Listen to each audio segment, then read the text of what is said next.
Hi guys, Josh here.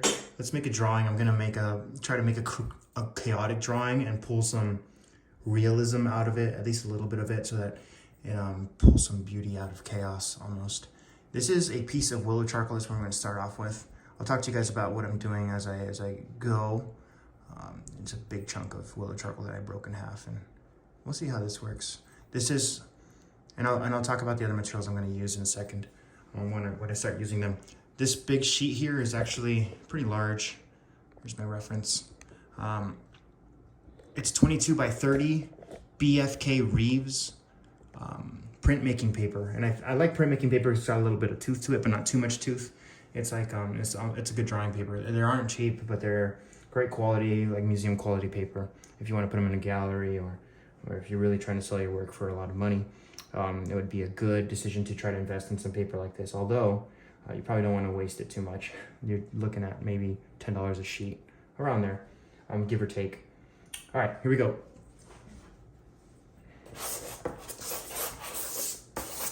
Almost like a gesture. It's not even flat. You see, it's like drawing like 3 lines, but it's fine. Maybe it's a little different. A little chaotic with it. I want to establish some tones, but also want to establish some shapes and direction and angles. Proportion a little bit. Maybe a little bit of line by using the edge of the charcoal.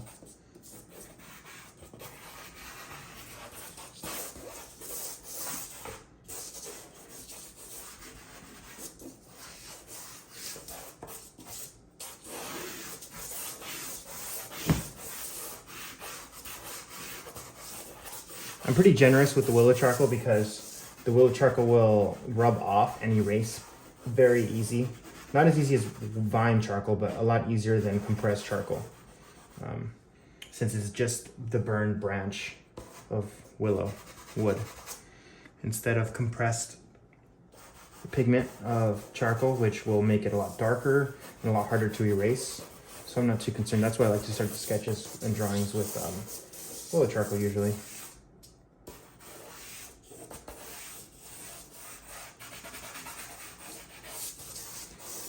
Already getting a little bit of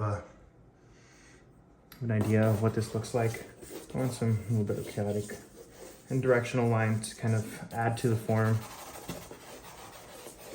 Nothing too exact yet, because I want to be able to manipulate a little bit. Rubbing it with my finger just kind of cause it to lighten up a little bit, but it'll blend that charcoal around, and so I'm not too concerned with messing up. As you can see, you could just kind of wipe it off almost and build on it, but you still have something there, so you could utilize that. This is a kneaded eraser now, an older dirty one. It's a little dark because of all the charcoal in it, but it still works. I tend to overuse my kneaded erasers a little bit, but it's all right. It doesn't really hurt the piece.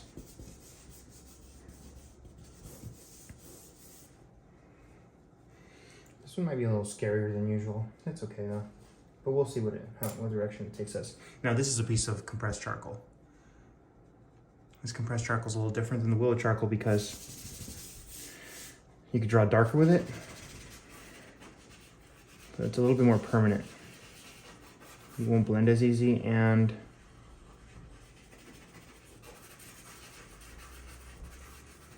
can get a lot more of a richer darkness to it.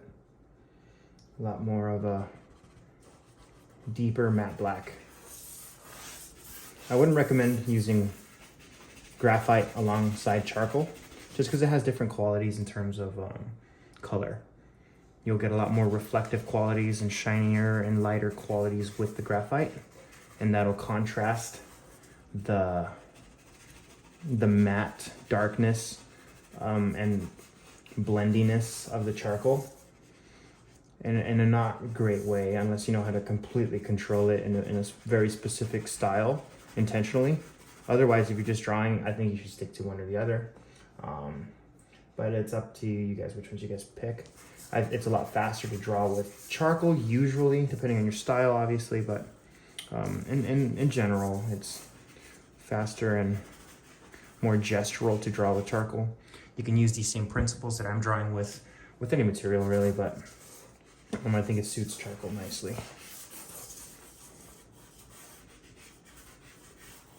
Let's make the shoulder come down here. The trick for me is trying to figure out where I want these details to land, where I want this information to really live without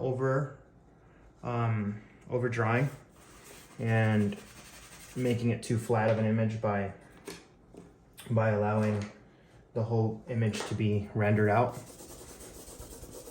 Rendering means making the drawing look like it has form to it, light and dark and shadow and light hitting it. So I don't want the whole drawing to look that way. Otherwise we might lose what can be perceived as interest in the drawing. I think it's more interesting when part of a drawing is realistic and or clear in the information and the rest of the drawing is a little bit more abstract, expressive, so that unity kind of allows it to guide you towards seeing something, but simultaneously letting your own personal experience guide the message behind the drawing and the emotion behind it. It's my philosophy when it comes to drawing like this. Also just enjoying the process and enjoying the freedom of it. As I'm drawing, I'm actually looking at the relationship between the size and proportion of things, which means that like I'm making sure that the edge of the mouth is lined up with kind of close to the pupil, because that's what I see in my reference image, and that's also what I understand about a face, and things like that. Like it'll be like the space between this eyebrow here and the bottom of the nose is similar to the bottom of the nose and the bottom of the chin, and I'm just checking those things in my mind as we go. Kind of done it for a while, so it tends to be a little bit more in the back of my mind now, just because I've gotten used to doing it. But it takes some intentional thought at first, at least for many of the years that I've been drawing. It has. I'm enjoying the direction of the drawing so far, but I want it to be a little bit more interesting, so we're going to add a little bit more chaos to it and then pull a little bit more beauty out of that. The way I'll be doing that is that I'm going to add some darkness over here.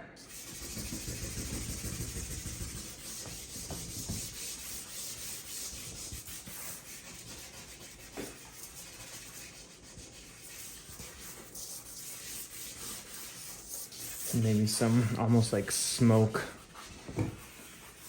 curls over here and like waves of something. Scribbles for darker values. I like for the outside of the drawing to be a lot less realistic and a lot more expressive, so that it guides the viewer to the focal point, which is where the details are. Focal point's going to be around here, in this area here where the face is, but only part of the face. That way it like remains interesting that way. This is looking a little empty over here, but I'm gonna see if I can balance that out with some direction in the placement of the drawing.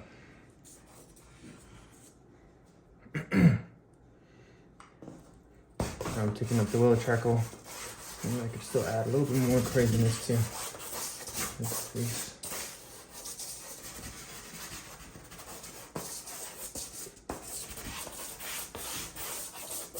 I'm squinting while I look at my reference, so I'm not completely losing the reference image. And there we go, we got one more chaos. Oh, launch that. Whoops. Let's see if I have another piece of willow charcoal here. Yeah, got an old chunk right here.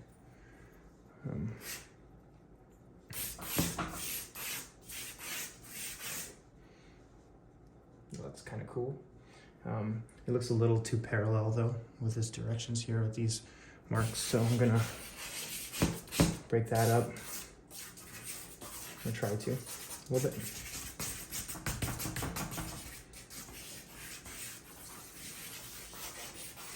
Don't overdo it. It's easy to overdo it.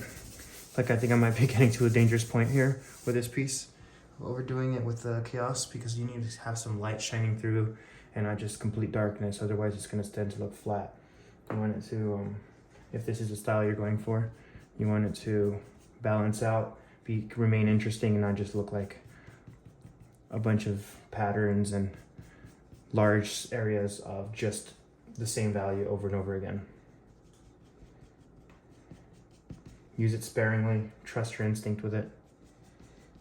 Your instinct will improve with it as long as you're practicing and drawing it more often. The more you draw, the better you'll get. It's not a quick process, so be patient with it. If you are beginning, be patient with it honestly at all levels, because for a while I kind of got stuck in a skill set and it kind of gave up my desire to grow as an artist because it was just taking so much work to just get a little bit better, because I had already improved a ton, but it's still worth it. Just keep pushing through, and sometimes you don't realize how much you're actually growing until you look back and to see how much better you've become as an artist. But go out of your comfort zone. Try to find references that look challenging. Try new styles, and you'll grow as an artist.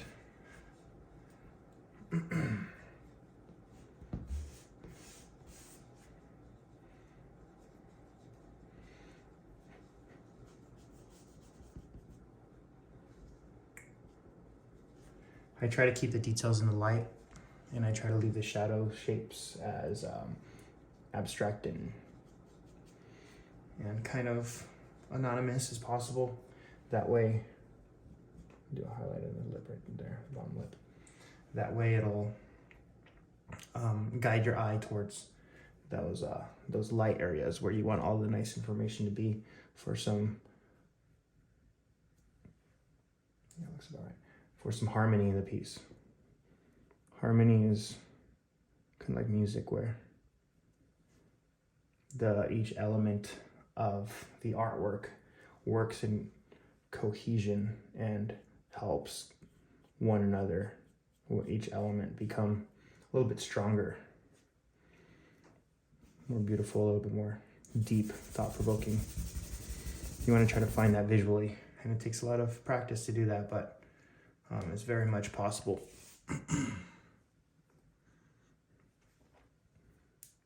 I am liking it, but it's lacking a little bit of life in the face. So I'm gonna come back in with, let's get you guys a little closer. I'm gonna come back in with a charcoal pencil. This is a General's Charcoal Medium 2B drawing pencil. I sharpened it with a knife a little bit so I could get a little bit more of that charcoal area to work with. And I'm trying to work quick so that I can have some more cohesion in the piece and then not just get locked up in one of the spots. But working big to small, finding those large scale shapes before I'm caught up in the details, and then like maybe I'll start to draw this eye in a little bit too detailed, and I'll find out, well, it's actually shifted to the side too much, so then I have to erase it all and move it over or something like that. But you can avoid that problem by drawing in larger shapes and then refining and refining and refining. Then smaller and smaller once you kind of see that it's reading well when you squint, reading well as a whole in the piece will help you continue with the harmony of the piece. And see, even this is a little off. The shadow shape should be higher. There we go, looks a little better.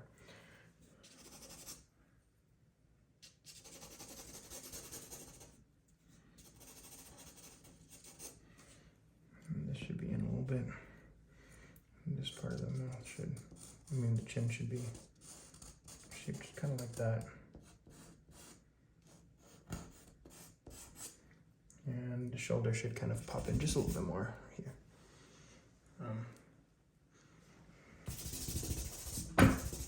See, that charcoal pencil is gonna stick a little bit better, and it's not gonna erase as easy as that willow charcoal will. Use your highlights sparingly with your eraser, because it's really easy to go straight white when you're erasing, but the subtleties will really add to the complexity and the beauty of the piece. So make sure you're recognizing those subtleties in the way the light hits the face and the way the whole drawing is interacting with itself. And I'm talking about the concepts behind these things, guys, because I would like for you guys to grow and to get better in your own art, the way you can use this to your own advantage, not necessarily just to draw the same way I draw, because I think those things are useful for any artist in any style, 3D, 2D, digital, traditional, Illustrator to fine art, anything. It's a craft, it's a skill set that you have to develop, and that my philosophy for it changes as I go, and what I learn and what works and what doesn't work changes as well. I'm getting a little bit of a weird, how do I say it?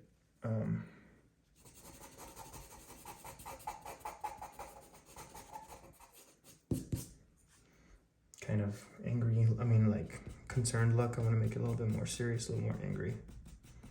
Not angry, but a little bit more focused by moving that eyebrow, cutting it in a little bit, and then removing some of the shadow that's a little too dark here. And then a little bit of reflected light in here. A really good way to learn proper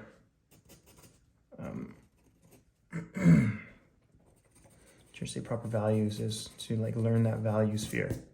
Find the different aspects of values and the way light works when it hits surfaces. If you don't know what that is, Google light sphere rendering drawing or something along those lines, and it'll come up and they'll be labeled. Try to replicate that.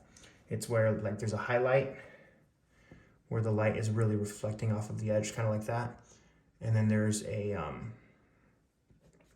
light area where the light is actually hitting more so. So it's light, but it's not as bright as where the light is actually reflecting on the surface, like with that tiny little highlight there. Or something like right here on the lips, kind of reflecting off directly.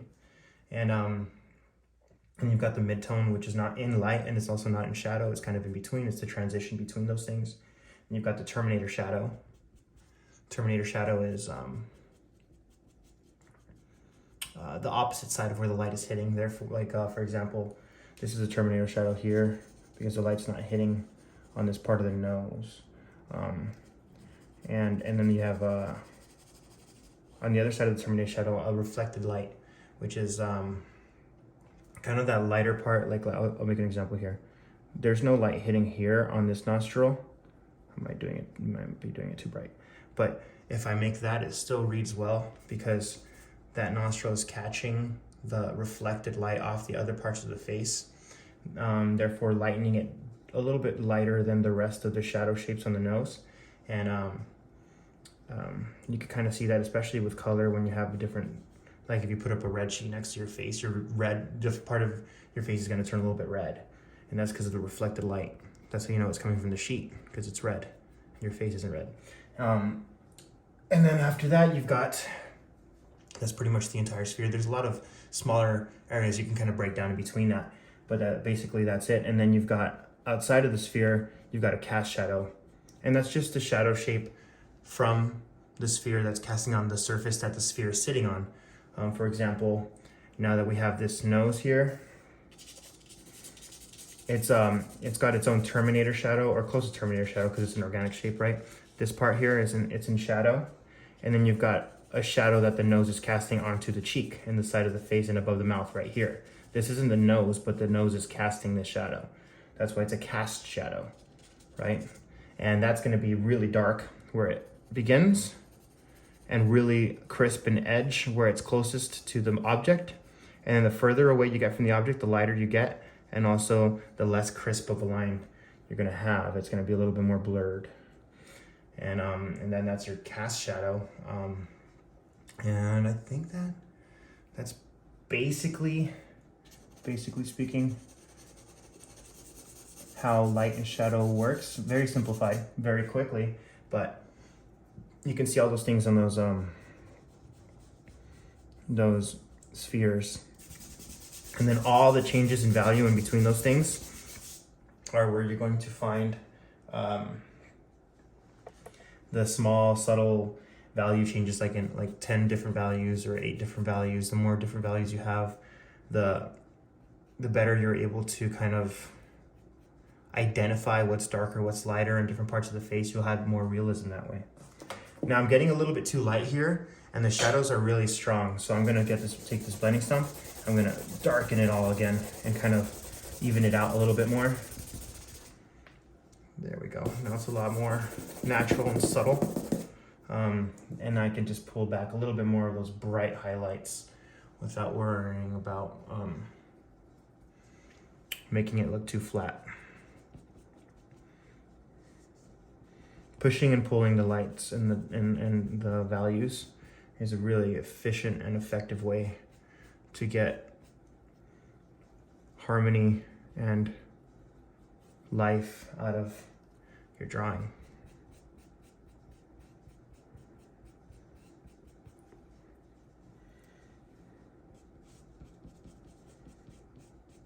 Every time I'm moving my eraser, I'm taking it and I'm making like a little chisel shape, kind of like this. And I can use it across to make like a line, kind of like this. Or I can move it down with the width of the chisel and then kind of almost like a palette knife, pull a large space, or like a paintbrush, pull a large space of value. I don't use the eraser as something to fix things. I use it to pull highlights. And I kind of sculpt, because when you sculpt, you don't really erase, right? You move things around and you alter the values to kind of create an illusion. And in sculpture, it's actually physically altering it around. And in drawing, it's pulling and applying darkness and lightness. Well, I think that's about it. I'm gonna work on this drawing a little bit more, but this is the boring part where I just kind of touch up a ton of details and kind of finalize the piece. But I'm pretty happy with it. I think it's cool. Pulled out some beauty out of chaos here, left some of the stuff abstract, and then went a little bit more realistic here in the middle because I think it's more interesting that way. Thanks for watching, guys, and I'll see you guys in the next video. Let me know what you guys would like to know more of. That's all the materials I use. You can do this with a lot of other materials as well. You guys are the best. Thanks for all the support. See you guys.